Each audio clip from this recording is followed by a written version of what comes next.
राति फांक्शन हल ना इते भाले कुशले धुनियाक मन बिलाक फूर्तित आछे ना नाई बिहुर बतरतो सकलोरे मन फूर्ति हो थाके हय ना নহয় लगत पंचायत इलेक्शनो आहिसे सकलोरे मन फूर्ति हय ना নহয় सकलोरे मोर लगत कब भारत माता की एफाले अलप कम आहिसे भारत माता की नरेंद्र मोदी बीजेपी एजीपी बहुत बहुत धन्यवाद। आजिर सभात आमार माजत उपस्थित सम्मानीय मंत्री अशोक सिंघाल डांगरिया, सांसद रंजित दत्त डांगरिया, सम्मानीय विधायक पद्म हाजरिका डांगरिया, गणेश लिम्बू डांगरिया, पृथ्वीराज राभा डांगरिया, कृष्ण कमल ताती डांगरिया, भारतीय जनता पार्टीर साधारण सम्पादक पल्लव लोचन दास डांगरिया, किशोर उपाध्याय डांगरिया, ऋतुबरण शर्मा डांगरिया, मधुस्मिता हाजरिका डेका डांगरियानी, अपूर्व भट्टाचार्य डांगरिया, रातुल नाथ डांगरिया, अतुल नाथ डांगरिया के आदि करी मंचत उपविष्ट विशिष्ट व्यक्तिसकल आई मातृसकल और युवक युवती बंधु बान्धवीसकल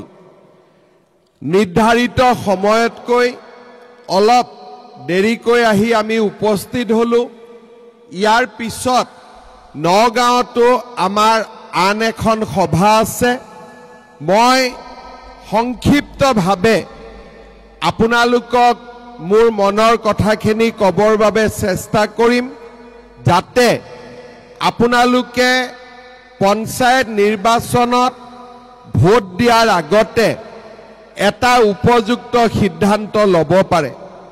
मैं अत्यंत आनंदित जे एबार पंचायत इलेक्शनत भारतीय जनता पार्टीर विभिन्न जन प्रार्थी इतिमध्ये बिना प्रतिद्वंदितारे निर्वाचित होइसे। नदुआर समष्टित 4टाকৈ जिला परिषद बिना प्रतिद्वंदितारे निर्वाचित होइसे। आंचलिक पंचायतসমূहो बिना प्रतिद्वंदितारे निर्वाचित होइसे। ढेकियाजुली समष्टितो एगराकी जिला परिषद बिना प्रतिद्वंदितारे निर्वाचित होइसे आरु केइबाटाओ आंचलिक पंचायत बिना प्रतिद्वंदितारे निर्वाचित होइसे। मैं नदुआर समष्टिबासी राइजक এই সভাৰ পৰাই ধন্যবাদ জনাইছো। विधायक पद्म हाजरिकाक धन्यवाद जनाइছো जे आमी इतिमध्ये এই निर्वाचनत बिना प्रतिद्वंदितारे निर्वाचित होई आमी যথেষ্ট আগুৱাই যাবলৈ সক্ষম হৈছো। ঢেকিয়াজুলি, ৰঙাপাৰা, আমাৰ বৰচলা, তেজপুৰ এই 4টা সমষ্টিতে মই আশা কৰিম যে আপোনালোকে জিলা পৰিষদ আঞ্চলিক পঞ্চায়ত 2টাতে বিজেপি আৰু এজিপি দলক বিজয়ী কৰিব। শ্ৰদ্ধা ৰাইজ, পঞ্চায়তৰ সদস্য পদত आमी कोनो प्रार्थी दलीय भावे दिया नाई, किन्तु आमार दलरे करबात 2गराकी करबात 3गराकी बा करबात 1गराकी सदस्य पदत प्रतिद्वंदिता करिसे। तेओलोको आमार दलरे व्यक्ति आरु आपनालोके निजर ज्ञान बुद्धि आरु जनसेवार प्रति लक्ष्य राखी जिकोनो एगराकीक भोट दी जययुक्त करिब। किन्तु गाँव पंचायततो आपनालोके जेन कांग्रेसिक भोट निदिए बीजेपी दलर सदस्य जिकोनो एजनके जाते आपनालोके भोट दी विजयी करे। श्रद्धा राइज, आपनालोके जदि अकणमान उभति चाय 2014 सनत प्रधानमंत्री नरेंद्र मोदी भारतर प्रथमबाৰৰ বাবে प्रधानमंत्री হয়। তাৰ পিছত তেওঁ এবাৰ দুবাৰ তৃতীয়বাৰ প্ৰধানমন্ত্ৰী হ'ল 2016ত অসমত বিজেপিৰ চৰকাৰ আহে আৰু আজি 2024 চনত 2025ৰ 10 মে তাৰিখে বিজেপিৰ 9টা বছৰ পূৰ্ণ হ'ব বিজেপি অহাৰ আগতে অসমত কাৰ চৰকাৰ আছিল আটাইতকৈ দীঘলীয়া সময় অসমত কংগ্ৰেছৰ চৰকাৰ আছিল তৰুণ গগৈ ডাঙৰীয়া অসমৰ 15 বছৰ মুখ্যমন্ত্ৰী আছিল 15 বছৰ এটা দীঘলীয়া সময় এই 15 বছৰত কংগ্ৰেছে আমাৰ বাবে কি কৰিছিল আপোনালোকে যদি চিন্তা কৰে আমাৰ সমগ্ৰ অসমখনতে 15 বছৰ শাসনত থকাৰ পিছতো তেওঁলোকে এখনো আঁচনি ৰাইজক দিব পৰা নাছিল কংগ্ৰেছৰ দিনত অৰুণোদয়ও নাছিল কংগ্ৰেছৰ দিনত নিযুত মইনাও নাছিল কংগ্ৰেছৰ দিনত চৰকাৰী চাকৰিৰ নামত লাখ লাখ টকা ঘোষ দিবলগীয়া হৈছিল কংগ্ৰেছৰ দিনত অংগনবাদী কেন্দ্ৰ বনাইছিল পাৰ চৰাই এটাও তেনেকুৱা অংগনবাদী কেন্দ্ৰত সোমাব নোৱাৰিছিল কংগ্ৰেছৰ দিনত ৰাস্তা ঘাটৰ অৱস্থা কি আছিল স্কুল কলেজৰ অৱস্থা কি আছিল তাক আপোনালোকে মনত পেলাব পাৰে মই মাজে মাজে কংগ্ৰেছৰ মানুহক সুধো যে তোমালোকৰ দিনত কিবা কি আঁচনি আছিল মোক নাম কেইটা ক'ব লাগে মিটিঙে পত্ৰই যাতে তোমালোকৰ আঁচনিৰ নাম কেইটাও মই ল'ব পাৰো কোনো উত্তৰ নিদিয়ে মূৰটো খজুৱাই থাকে নামে মনত নপৰে কংগ্ৰেছৰ দিনত কি আঁচনি আছিল খালি খজুৱাই থাকে মূৰটো আঁচনিৰ নাম মনত নাই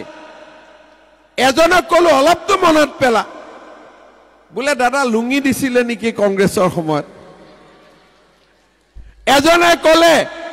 যে দাদা অকল লুঙি দিয়া নাই লুঙিৰ লগত ধুতিও দিছিলে মই লো বাপৰে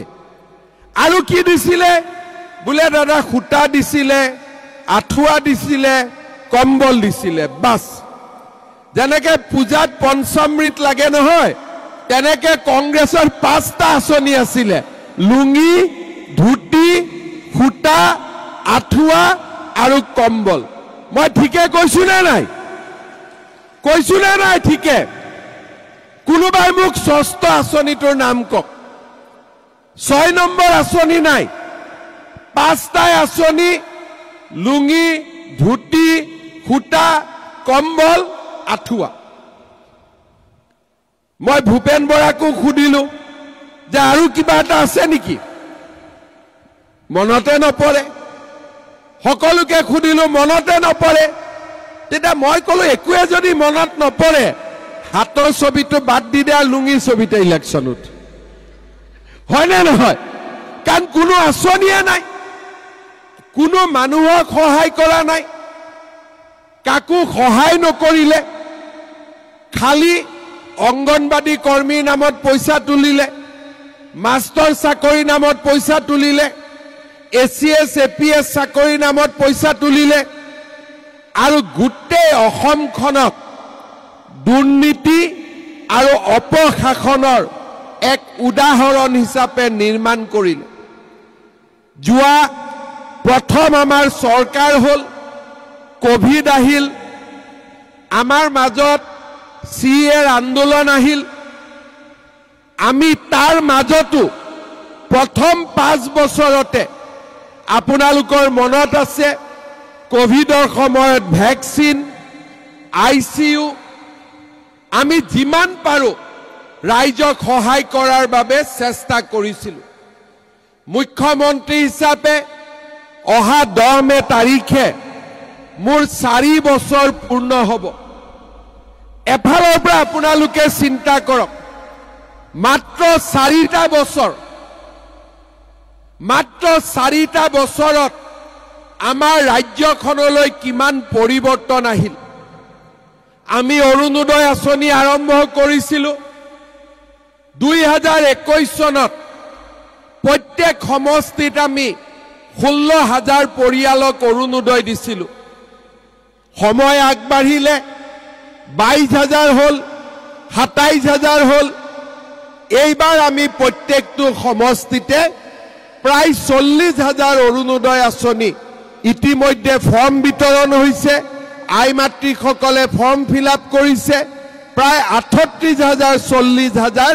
এটা সমষ্টিত অৰুণোদয় আঁচনি আই মাতৃসকলে লাভ কৰিব। আমাৰ বিধায়কসকলে কৈছে বোলে বহুতে পাব, কিন্তু 2-4 জন এতিয়াও বাদ পৰি থাকিব। মই আজি আপোনালোকক কৈছো,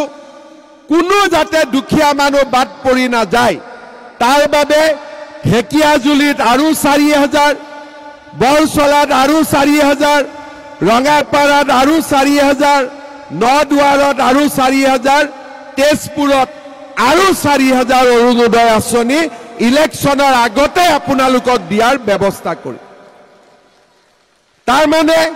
কোনো বাদ পৰি নাযায়। মই এটা কথা অনুৰোধ কৰিম, পঞ্চায়তৰ মেম্বাৰ, আঞ্চলিক পঞ্চায়ত, জিলা পৰিষদ যেতিয়া ৰাইজৰ মাজত যাব, ৰাইজে ক'ব মই অৰুণোদয় পোৱা নাই,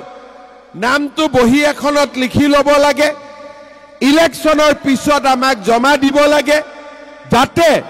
আমি শোণিতপুৰ জিলাৰ সকলো দুখীয়া পৰিয়ালক এইবাৰ অৰুণোদয় দিব পাৰোঁ। ভাল হ'বনে বেয়া হ'ব? ভাল হ'বনে বেয়া হ'ব? কংগ্ৰেছে মোক কয় যে অৰুণোদয় কিয় দিব লাগে। মই কংগ্ৰেছীক এটা সোধো, অৰুণোদয় নালাগে কি লুঙি লাগে নেকি তহঁতক? অৰুণোদয় ভাল নে লুঙি ভাল? অলপ ডাঙৰ কৰি কওক, মোৰ কাণখন অলপ আজি কম শুনি আছো।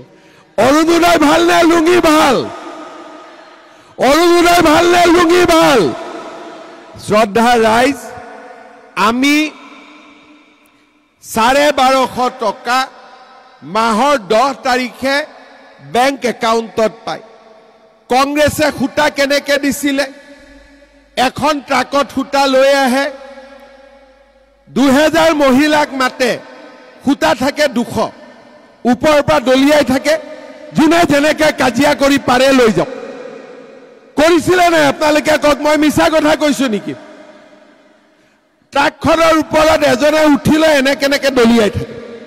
আৰু মহিলাসকলে কেছ ধৰিব লাগে ক্ৰিকেট বলৰ দৰে। এনেকুৱা আছিলে কংগ্ৰেছৰ দিনৰ পৰিৱেশ। অৰুণোদয় পাবৰ কাৰণেতো ক'তো যাব নালাগে, বেংকৰ একাউণ্টত নিজে নিজে আহি পায় নে নাপায়? গতিকে আপোনালোকে চিন্তা কৰক, কংগ্ৰেছে আমাক ক'ত লৈ গৈছিলে আৰু বিজেপিয়ে আমাক ক'লৈকে লৈ আহিছে। শ্ৰদ্ধা ৰাইজ, মোদী ডাঙৰীয়াই কোভিডৰ সময়ত আমাক বিনামূলীয়া চাউল দিয়া আৰম্ভ কৰিলে, যাৰ ঘৰত ৰেচন কাৰ্ড আছে। তাৰ পিছত আমি অসমত আৰম্ভ কৰিলো যে যাৰে ঘৰত ৰেচন কাৰ্ড থাকিব তেওঁলোকে আয়ুষ্মান ভাৰত, আয়ুষ্মান অসম আঁচনি পাব। এইবাৰ মই এটা নতুন চিন্তা কৰিছো, কলেজত যেতিয়া বিনামূলীয়া নামভৰ্তি কৰোঁ, আমাৰ চৰকাৰৰ আঁচনি, কিন্তু তাতো বিনামূলীয়া হৈ নাথাকে।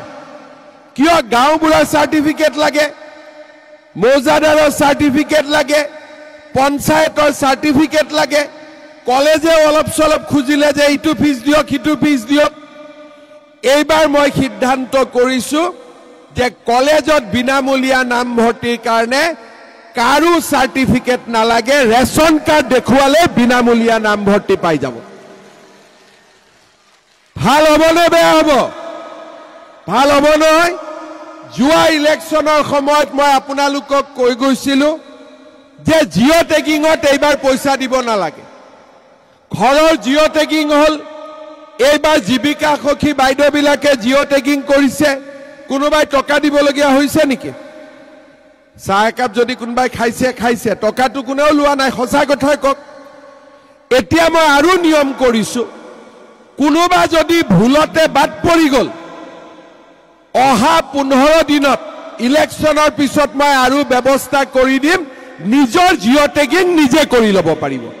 কাৰো সহায় নালাগে। নিজেতো নিজৰ পৰা পইচা ল'ব নোৱাৰে নিজেতো নিজৰ পৰা পইচা ল'ব নোৱাৰে নে ল'ব পাৰিব গতিকে নিজৰ জিঅ' টেগিং কেনেকৈ হয় টিভিত আমি আপোনালোকক প্ৰচাৰ কৰিম আপোনালোকে শিকি ল'ব আৰু নিজৰ জিঅ' টেগিং নিজে কৰি ল'ব কাকো টকা পইচা দিয়াৰ কোনো দৰকাৰে নাথাকে আপোনালোকে চিন্তা কৰক যে বিজেপি দলে ৰাইজৰ কথা শুনে ৰাইজে য'তেই কয় ইয়াত দুৰ্নীতি হৈছে চেষ্টা কৰে যাতে আগতকৈ দুৰ্নীতি কমি কমি আহি থাকে আপোনালোকে চিন্তা কৰক আগতে অসমত দুৰ্নীতি কৰিলেও কোনো শাস্তি নাছিল যোৱা 4 বছৰত দুৰ্নীতিৰ অভিযোগত আমি 300 চৰকাৰী কৰ্মচাৰীক জেলত পঠাইছো আজিলৈকে কাকো ৰেহাই দিয়াৰ কথা নুঠে দুখীয়া মানুহক সকলোৱে যাতে ভাল কৰি শাসন কৰে এতিয়া কমিছে সম্পূৰ্ণ শেষ হোৱা নাই লাহে লাহে যুঁজি থাকিলে হিউ শেষ হৈ যাব শ্ৰদ্ধাৰ ৰাইজ ৰেচন কাৰ্ড হল চাউল পালো অৰুণোদয় পালো চিকিৎসাৰ কাৰণে বছৰত 5 লাখ কলেজৰ নামভৰ্তিও ৰেচন কাৰ্ডত বিনামূলীয়া হল এতিয়া মই কেইটামান আপোনালোকক নতুন কথা কম 1 অক্টোবৰৰ পৰা বিনামূলীয়া চাউলৰ লগতে ৰেচন কাৰ্ডত আপোনালোকক আমি কম দামত দালিও দিম চেনিও দিম আৰু নিমখো দিয়া আমি আৰম্ভ কৰিম বজাৰতকৈ দালি 30 টকা কম দাম হ'ব চেনি বজাৰতকৈ 30 টকা কম দাম হ'ব আৰু নিমখ বজাৰতকৈ 10 টকা কম দামত হ'ব এই কথাখিনি মই আজি আপোনালোকক কৈ গলো মই ধেমাজিত মিটিং কৰি আছিলো এগৰাকী আইতাই মোক ক'লে যে চাউলো দিলে দালিও দিলে নিমখো দিলে তেলো দিলে গেছৰ সিলিন্ডাৰটো দিলে লেঠাটো মৰি যায় মই ভাবিলো যে গেছৰ সিলিন্ডাৰৰ দাম কিমান অফিচিয়ালি 950 এজেন্সি বিলাকেও 50 টকা 60 টকা আৰু লয় এনেকে যাওঁতে যাওঁতে 1000 টকা পাৰ হৈ যায় এতিয়া মই আপোনালোকক এটাই কথা কম ইলেকশ্যনৰ পিছত মই গেছৰ সিলিন্ডাৰৰ দাম 600 650 ভিতৰত ৰাখি দিম আপোনালোকে 600 650 গেছৰ সিলিন্ডাৰ পাই যাব ভাল হ'ব নে বেয়া হ'ব আৰু যাৰ উজ্জ্বলা গেছ আছে হিটো গেছ 250 টকাতে পাই যাব উজ্জ্বলা গেছে 250 পাব আৰু যাৰ উজ্জ্বলা গেছ নাই 650 টকা মানৰ ভিতৰত 600 650 গেছ পাই যাব তাৰ মানে আপোনালোকে চিন্তা কৰক কংগ্ৰেছৰ দিনত আছিল লুঙি আমাৰ দিনত বিনামূলীয়া চাউল কংগ্ৰেছৰ দিনত আছিল খুটা আমাৰ দিনত অৰুণোদয় কংগ্ৰেছৰ দিনত আছিল কম্বল আমাৰ কম দামত দালি চাউল চেনি কংগ্ৰেছৰ দিনত আছিল আঠুৱা আমাৰ দিনত পালেগৈ আপুনি কম দামত গেছ আৰু কংগ্ৰেছৰ দিনত আছিল কম্বল আমাৰ দিনত মহিলাৰ 10000 টকা চিন্তা হৈ আছে না 10000 টকাটো কাক কাক লাগে হাত ডাঙক বাপৰে সবক লাগে এতিয়া আপোনালোকক মই জনাব খুজো যে আমি বিহালীত 1 এপ্ৰিল তাৰিখে 10000 টকাটো দিলো আমাৰ ঢেকিয়াজুলি ৰঙাপাৰা নদুৱাৰ আমাৰ বৰছলা তেজপুৰ এমএলএ সকল ইয়াত বহি আছে জুন মাহত এটা দিন ঠিক কৰিলে মই আহি আপোনালোকক 10000 টকাটো দি থৈ যাম হ'ব বিহালীত যেতিয়া 10000 টকাটো দিলো এগৰাকী মহিলাই মোৰ লগত এনেকৈ ফটো মাৰি আছে ফটোটো উঠা নাই মই ক'লো বাইদেউ মোবাইলটো বেয়া নেকি বোলে আজিয়ে পেলাম নতুন মোবাইল কিনিম 10000 টকাটো পোৱাৰ লগে লগে তেতিয়া মই মিটিঙত ক'লো যে 10000 টকাটো প্ৰথম পিছত মই 25000 দিম আৰু 25ৰ পিছত 50 দিম আৰু যি কৈছো কৰিমেই তাত বেলেগ কথা একো নাই সেই কাৰণে 10,000 টকাটো ভাল কামত খৰচ কৰিব 25,000 পাব 25,000 টকাটো ভাল কামত খৰচ কৰিব ভৱিষ্যতে 50,000 টকাও আপোনালোকে পাব জুন মাহত আমি ইয়াতে মিটিং কৰি আপোনালোকক 10,000 টকাটো দি থৈ যাম আজিয়ে মই ফাইনেল কৰি দিলো ঠিক আছে কোনো এতিয়া চিন্তা নাই আজি মিটিংত আহি কি পালো বিনামূলীয়া কম দামত আমাৰ বিনামূলীয়া নামভৰ্তি ইজি হৈ গল আমি দালি পালো চেনি পালো নিমখ পালো গ্যাস পালো আৰু 10,000 টকাটো আমি পাই গলো ঠিক আছে লুঙিত কই ভাল নে বেয়া একদম মনৰ পৰা ককছো লুঙিত কই ভাল নে বেয়া শ্ৰদ্ধা ৰাইজ যেনেকৈ আমি দুখীয়া দৰিদ্ৰ মানুহক সহায় কৰিছো লৰা ছোৱালীক শিক্ষিত কৰাৰ কাৰণেও আমি চেষ্টা কৰিছো আমাৰ দিনত আদৰ্শ অংগনবাদী কেন্দ্ৰ হৈছে স্কুল বিলাকত আগতে অৱস্থা নাছিল অসমীয়া মাধ্যমৰ স্কুল বিলাকত মই চেষ্টা কৰিছো যাতে আমাৰ সকলোবোৰ স্কুল আমি ধুনিয়াকৈ সজাই পৰাই তুলিব পাৰো আমি এটা আঁচনি লৈছো পৰ্যায়ক্ৰমে সকলো স্কুলত আমি 8 কোটিকৈ টকা দিম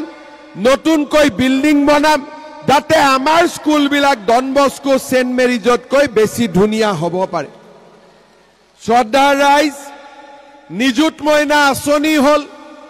প্ৰথম বছৰ ছোৱালী বিলাকে পালে এইবাৰ দ্বিতীয় বছৰ পাব আৰু ফাৰ্স্ট ইয়াৰ সেকেন্ড ইয়াৰ দুইটাই পাব ছোৱালী সকলৰ পঢ়াৰ অসুবিধা দূৰ হল ক্লাস 9ৰ ছাত্ৰ ছাত্ৰীয়ে সাইকেল পালে এইবাৰ আমি আৰু এটা আঁচনি আনিছো যিবিলাক লৰা বিএ পাস কৰিব বহুত জায়গাত ইন্টাৰভিউ দিব লাগে খৰচ হয় আমি এইবাৰ সিদ্ধান্ত কৰিছো যিমান লৰা বিএ পাস কৰিব 1 বছৰ তেওঁলোকৰ বেংক একাউণ্টত প্ৰত্যেক মাহত আমি 2,500 টকা কৰি দি গৈ থাকিম যাতে লৰা বিলাকেও দেউতাক মাকক পইচা খুজিব নালাগে শ্ৰদ্ধা ৰাইজ আজি আপোনালোকে চিন্তা কৰক কংগ্ৰেছৰ দিনত অংগনবাদী চাকৰি এটাৰ কাৰণে 1 লাখ টকালৈকে ঘোষ দিবলগীয়া হৈছিল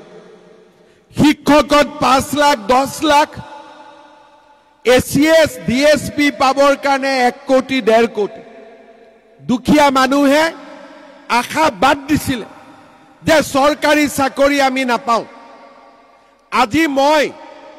আপোনালোকক যদি কও যে মই সৰকাৰি আপোনালোকক চাকৰি দিম হেলথত 3rd গ্ৰেড দিম 4th গ্ৰেড দিম 5 লাখ টকাটো হাঁহি দি দিব মোক চাকৰিৰ কাৰণেটো 2 লাখ 3 লাখ 5 লাখ সকলো মানুহে দি দিব মই ললো 1 লাখ গণেশ লিম্বু অশোক সিংগালক দিলো 1 লাখ আমাৰ বুথ কমিটিয়ে পালে 50,000 মণ্ডল কমিটিয়ে পালে 50,000 সবৰে ঘৰ বিলাক পাকা হৈ গল সবৰ গাড়ী হৈ গল আমি লৈছো নেকি 1.5 লাখ লৰা ছোৱালীয়ে চাকৰি পালে মই যদি 1 লাখ টকা কৈ ললুহেতেন মোৰ ঘৰত 1500 কোটি টকা আহিলহেতেন কিন্তু কোনোবাই কব পাৰে সৰকাৰি চাকৰি নামত আমি তামুল পান এখনো খাইছো বুলি কাবাৰ পৰা বিজেপিয়ে তামুল পান এখনো খাইছে আজি প্ৰথমবাৰ অসমত এতিয়া সৰকাৰি চাকৰি এটকাও নোকোৱাকৈ দুখীয়া ঘৰৰ লৰা ছোৱালীয়ে আজি সৰকাৰি চাকৰি পাব পাৰে শ্ৰদ্ধা ৰাইজ এই যে কংগ্ৰেছী বিলাকৰ ডাঙৰ ডাঙৰ ঘৰ আছে গাড়ী আছে কোনো বেলেগ টকা নহয় সব চাকৰি নামত উঠোৱা টকাৰে আজি তেওঁলোকে নিজৰ ডাঙৰ ডাঙৰ ঘৰ বনাইছিল আমিও পাৰিলো হেতেন কিন্তু আমি কৰা নাই কাৰণ আমি বেয়া কাম নকৰো মোদী ডাঙৰীয়ে আমাক বেয়া কাম কৰিব নিদিয়ে আমি ৰাইজৰ মাজত থাকি ৰাইজৰ কাৰণে আমি ৰাজনীতি কৰিম এই হৈছে আমাৰ সংকল্প শ্ৰদ্ধা ৰাইজ মই কব নলগীয়া কথা এটা আপোনালোকক কম শুনিবও ভাল নালাগে টকা লৈ চাকৰি দিলে ভাল কথা এইবাৰ বিধানসভাত ন্যায়াধীশ বিপ্লৱ শৰ্মা কমিটিৰ ৰিপৰ্ট আহিলে বিধানসভাৰ সময়ত মই ইমান ভাল কৰি পঢ়া নাছিলো কেইটামান দিন আগতে মই পঢ়িলো তাত এজনে সাক্ষী দিছে যে কংগ্ৰেছৰ দিনত চাকৰি পাবৰ কাৰণে টকা নহয় আমাৰ ছোৱালীবিলাকে কৰিব নলগীয়া কামো কৰিবলগীয়া হৈছে এটো জাজৰ ৰিপৰ্টত আহিছে মোৰ ৰিপৰ্টত নহয় আপোনালোকে চিন্তা কৰক কংগ্ৰেছে আমাৰ সমাজখন কোৰ পৰা কলৈকে লৈ গৈছিল আজি বিজেপিৰ দিনত চাকৰি উলাই টিভিত গৈ লৰা ছোৱালীয়ে কয় যে মোৰ মায়ে ৰিক্সা চলাই ঠেলা চলাই তৰকাৰী বেপাৰ কৰে আজি মই চৰকাৰী চাকৰি পাইছো এইটোকে কয় পৰিৱৰ্তন আমাৰ অসমলৈ অহা পৰিৱৰ্তন কোনে আগত ভাবিব পৰা নাছিল আজি আমি এটা কৈ মানুহৰ জীৱনলৈ পৰিৱৰ্তন আনিছো সমাজলৈ পৰিৱৰ্তন আনিছো বিহুৱে বিশ্ব দৰবাৰত স্বীকৃতি পালে লাচিত বৰফুকন সমগ্ৰ বিশ্বত বিয়পি পৰিল ঝুমুৰে স্বীকৃতি পালে অসমীয়াই ধ্ৰুপদী ভাষাৰ মৰ্যাদা পালে চৰাইদেউ মৈদামে বিশ্ব ঐতিহ্যৰ স্বীকৃতি পালে আজি এটা কৈ যোৱা 4টা বছৰত প্ৰতিটো পল প্ৰতিটো মুহূৰ্ত আমি ৰাইজৰ বাবে কাম কৰিছো এখন নতুন অসমৰ বুনিয়াদ নিৰ্মাণ কৰিছো আমি এডভান্টেজ অসম পাতিছো 5 লাখ কোটি টকা অসমত বিনিয়োগ হ'ব কোনোবা ইণ্ডাষ্ট্ৰি আহিব তাক লৈ মোৰ চিন্তা নাই মোৰ এটাই চিন্তা আমাৰ পৰিয়ালৰ লৰা ছোৱালী কৰ্ম সংস্থাপন নাই তামিলনাডুত গৈছে অন্ধ্ৰপ্ৰদেশত গৈছে কেৰালাত গৈছে 8,000 টকা দৰমহা পায় বেমাৰ আজাৰ হলে চিকিৎসা নহয় মৃত শৰীৰো গাঁৱলৈ উভতি নাহে দেউতাক মাকে কান্দি থাকে আজি অসমত যদি আমি এই 5 লাখ কোটি টকাৰ বিনিয়োগ কৰাব পাৰো তামিলনাডু অন্ধ্ৰপ্ৰদেশত থকা সেই লৰাবিলাকক মাকৰ বুকুলৈকে আমি উভতাই আনিব পাৰিম আজি সেই ধৰণৰ চিন্তা আমি কৰিছো কোনো চৰকাৰে এইবোৰ কথা চিন্তা কৰা নাছিল 1 লাখ টকাৰ কাৰণে বাহিৰত চাকৰি কৰিব যাওক 50,000 কাৰণে চাকৰি কৰিব যাওক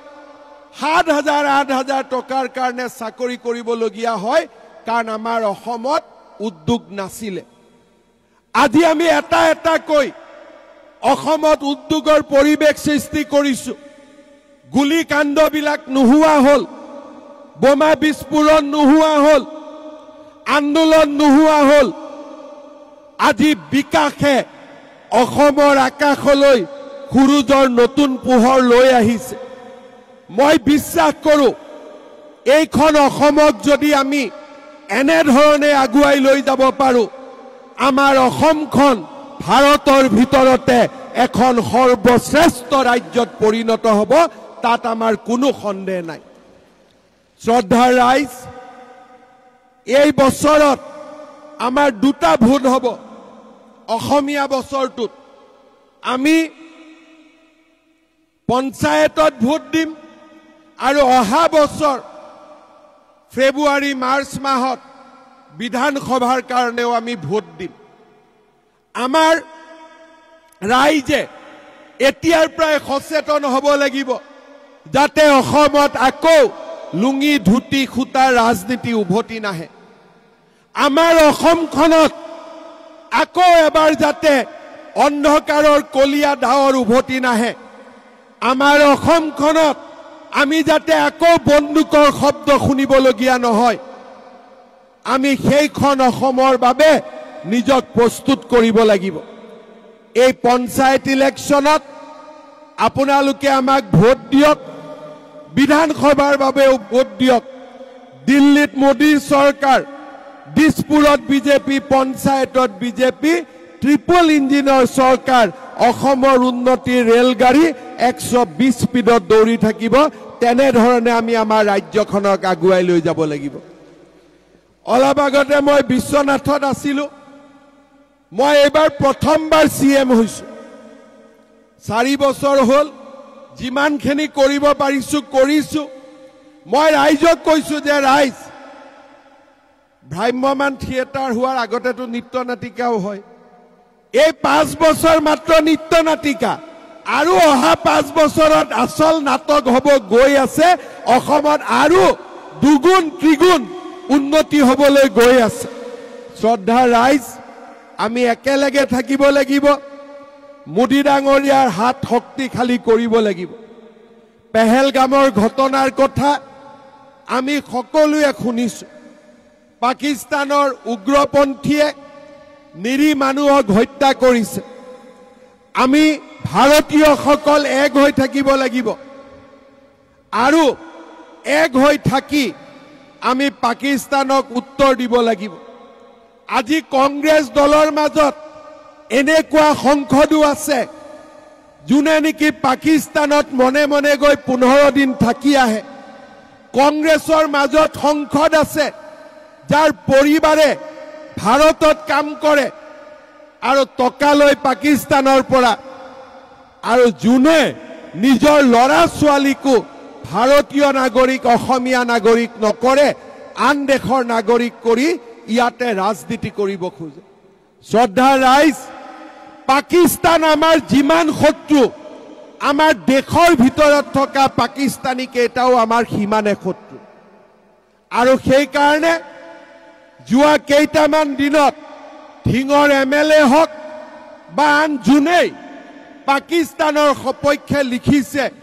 আমি তেওঁলোকক এটা এটাকৈ জেলত দিছো শ্ৰদ্ধা ৰাইজ আমি মোদী ডাঙৰীয়াক এই সময়ত সমৰ্থন কৰিব লাগিব সাহস দিব লাগিব যাতে মোদী ডাঙৰীয়াই পাকিস্তানৰ পৰা উগ্ৰবাদী সমূহক খেদি পঠিয়াই নহয় চিৰদিনৰ বাবে যাতে পাকিস্তানে আৰু কেতিয়াও ৰঙা চকু দেখুৱাব নোৱাৰে পাকিস্তানৰ চকু আমি কাঢ়ি ল'ব লাগিব আৰু তাৰ কাৰণে এই সময়ছোৱাত আমি একেলগে থাকিব লাগিব আৰু একেলগে আমি থাকি মোদী ডাঙৰীয়াৰ আমি সাহস হ'ব লাগিব অসমৰ ৰাইজ মোদী ডাঙৰীয়াৰ লগত আছিল মোদী ডাঙৰীয়াৰ লগত আছে আৰু মোদী ডাঙৰীয়াৰ লগত থাকিব পুনৰ এবাৰ মই আপোনালোকক মোৰ নমস্কাৰ জনাইছো আমাৰ জিলা পৰিষদত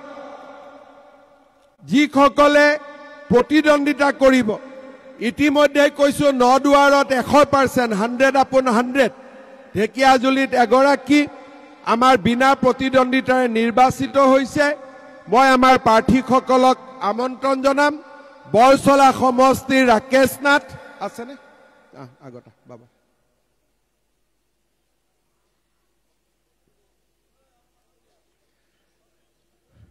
ৰাইজে আশীৰ্বাদ কৰিব দীঘলীয়া হাত চাপৰি জিকিব নে নাই জিকিব পুৰা ঠিক আছে দুলুমণি বৰা দাস বাইদেউ তলত আছে দিয়ক উঠি আহক হৈ যাব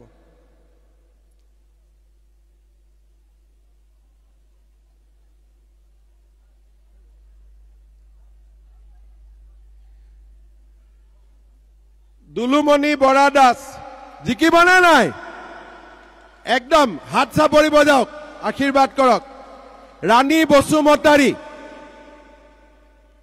আশীৰ্বাদ কৰক জিকিব নে নাই শিৱচৰণ সাহু আছে নে নাই ঠিক আছে আমাৰ তেজপুৰ সমষ্টিত জয়ন্ত বৰা ডাঙৰ কৰি হাত চাপৰি একদম শ্ৰীমতী স্বপ্নাজ্যোতি বনিয়া বাইদেউ আহক আশীৰ্বাদ লওক চবৰে দীঘলীয়াকৈ হাত চাপৰি আশীৰ্বাদ কৰিব তেজপুৰত অসম গণ পৰিষদৰ মুন্মী বৰুৱা ক'ত আছে আহা নাই ঠিক আছে নুৰুল হক আহিছে নাই আমাৰ ৰাঙাপাৰা সমষ্টিত বিকি তাঁতী ৰাঙাপাৰাটোৰ কেণ্ডিডেট আহা নাই কোনো আহা নাই ঢেকিয়াজুলি আহিছে নেকি অশোক দা ঢেকিয়াজুলি সমষ্টিৰ কুসুম কুমাৰী আহক এইফালে আহক ৰাইজক সকলোৱে আশীৰ্বাদ কৰিব হাত চাপৰি নিৰ্মল দাস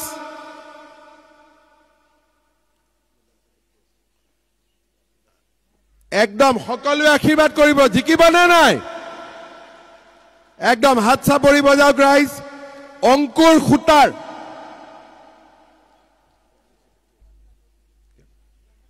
একদম সবে ভোট দিব দেই আৰু যিসকলে অৰুণোদয় পোৱা নাই এওঁলোকৰ হাতত নামখিনি দি দিব হ'ব আৰু কোন বাকি থাকিব শিৱচৰণ সাহু বঢ়িয়া মিৰ্চনা তাঁতী আনকণ্ঠে জিকিলে চাহু খুৱাবলগীয়া হোৱা নাই এতিয়া চাহ খুৱাই দিলে হ'ল আৰু হয়নে সকলোকে পুনৰবাৰ মই এটাই অনুৰোধ কৰিম আঞ্চলিক পঞ্চায়ত জিলা পৰিষদ সকলোকে আপোনালোকে বিজেপি এজিপি দলক ভোট দিব য'ত হাতী আছে তাত পদুম নাই য'ত পদুম আছে তাত হাতী নাই তাৰ মানে হাতী মানে পদুম পদুম মানে হাতী হ'ব গতিকে সেই ধৰণে আপোনালোকে সকলোৱে ভোট দিব পুনৰ এবাৰ সকলোকে মোৰ নমস্কাৰ জনালো প্ৰণাম জনালো মোৰ লগত আকৌ এবাৰ ক'ব ভাৰত মাতা কি